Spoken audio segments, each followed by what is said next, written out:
حضرت پیر پٹھان شاہ سلیمان توسوی رحمتullah تعالی علیہ غوث زمان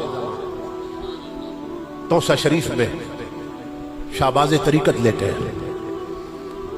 حضرت پیر پٹھان رحمتullah تعالی علیہ نائی سے اپنے سر کے بال منڈوا رہے تھے. آدھے سر کے بال اس نے کاٹ دیے تھے, مونڈ دیے تھے, اور آدھے سر کے بال ابھی باقی تھے. آپ نے محسوس کیا کہ جو بال کاٹ رہا ہے نا نائی, جس کو حلاق کہتے ہیں عربی زبان میں, ہمارے حجام بھی کہہ دیتے ہیں, تو وہ نائی جو ہے وہ بال بھی کاٹ رہا ہے اور رو بھی رہا ہے. آپ نے محسوس کیا کہ وہ رو بھی رہا ہے. جب پلٹ کے دیکھا نا اس کی آنکھوں سے آنسو گر رہے تھے. آپ نے فرمایا تجھے کیا ہوا, کیوں رو رہا ہے؟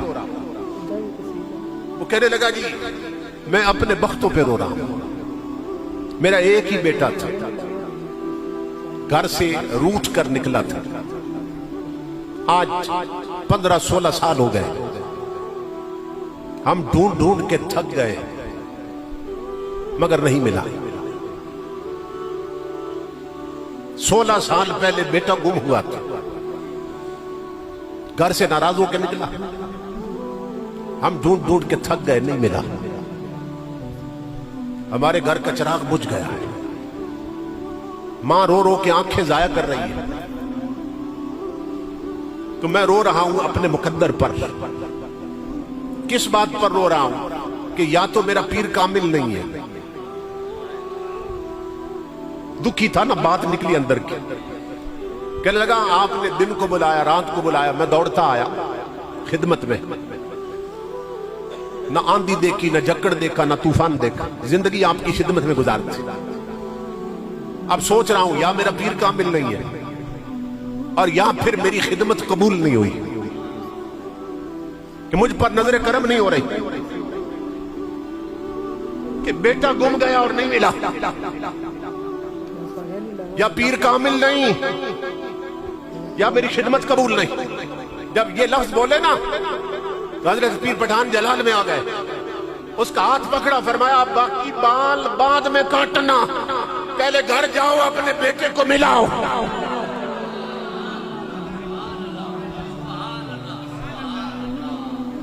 فرمایا بیٹا گھر پہنچ چکا ہے, جاؤ بیٹے کو ملاؤ, باقی بال بعد میں کاٹ لینا. اس نے جوتے بھی نہیں پہنے, بھاگ گیا. جب گھر کا دروازہ کھولا نا تو بیٹا ماں کے سینے لگا ہوا تھا. اس نے دوڑ کر بیٹے کو سینے سے لگایا, ماتھا چوما اور حیران ہو کے کہنے لگا بیٹا 16 سال ہو گئے, ہم ڈھونڈ ڈھونڈ کے تھک گئے, تو کدھر گیا تھا؟ اس نے کہا جب گھر سے میں نکلا تھا ناراض ہو کے نا, ایک قافلہ دلی جا رہا تھا جس کو دلی کہتے ہیں, تو وہ ایک قافلہ جا رہا تھا, میں بھی اس میں چلا گیا. دلی میں جا کر میں ایک ہوٹل پہ ملازم ہو گیا تھا. ہوٹل کا جو مالک تھا وہ مجھے کپڑے بھی دے دیتا تھا, 2 وقت کی روٹی بھی دیتا تھا, اور میں کام کیا کرتا تھا, جھاڑو دے دیتا تھا اور برتن دھو دیتا تھا ہوٹل پہ. تو باپ نے کہا تو بیٹا تو پھر اچانک یہاں کیسے پہنچا ہے, تو دلی میں تھے؟ اس نے کہا ابا یہ چند منٹ پہلے کی بات تھی, میں دلی کے ہوٹل کے کمرے میں برتن دھو رہا تھا کہ کسی نے میرے کاندھے پہ ہاتھ رکھا. میں نے پلٹ کر دیکھا تو ایک بزرگ کھڑے تھے.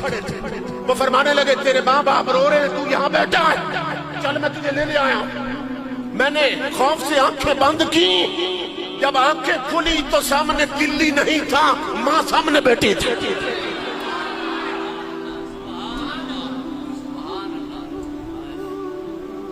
باپ کی چیخ نکلی, کہنے لگا بیٹا وہ جو بزرگ لائے ہیں ان کی کوئی نشانی یاد ہے؟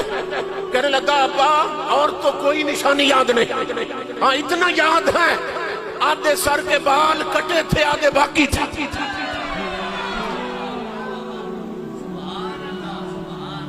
آدھے سر کے بال منڈے تھے, آدھے باقی تھے.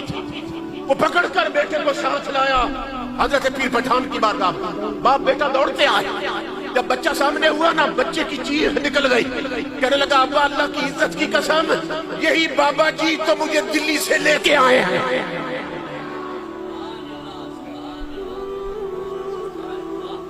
یہی بابا جان مجھے دلی سے لے کے آ رہے ہیں۔ تو حضور کو کہتا ہے تاجدار کائنات حاضر و ناظر نہیں، یہ مصطفیٰ کے غلاموں کے غلام ہیں، ایک ہی وقت میں یہاں بھی ہیں وہاں بھی ہیں۔